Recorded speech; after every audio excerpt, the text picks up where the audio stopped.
Hello കൂട്ടുകാരെ, നമ്മൾക്ക് എളുപ്പത്തിലൊരു നങ്ക് കറി തയ്യാറാക്കിയെടുക്കാം. അതിനാവശ്യമായി നങ്ക് ക്ലീൻ ചെയ്ത് എടുത്ത് വെക്കുക. അതിനാവശ്യമായി പച്ചമുളക്, ഉള്ളി, ഇഞ്ചി എല്ലാം ചതച്ചെടുത്ത് അതിലേക്ക് ഒരു തക്കാളിയും കൂടി ക്രഷ് ചെയ്തെടുക്കുക. കറി തയ്യാറാക്കേണ്ട വിധം: അടുപ്പിലൊരു മൺചട്ടി വെച്ച് അതിലേക്ക് വെളിച്ചെണ്ണ ഒഴിച്ച് ചതച്ച് വെച്ച സാധനങ്ങൾ വഴറ്റിയെടുത്തിട്ട് അതിലേക്ക് മഞ്ഞൾപ്പൊടി, മുളക് പൊടി ഇവ ചേർത്ത് നന്നായി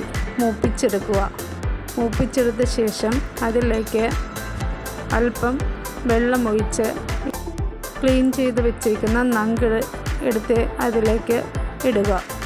അതിലേക്ക് അല്പം വിനാഗിരിയും ഉപ്പും ചേർക്കുക.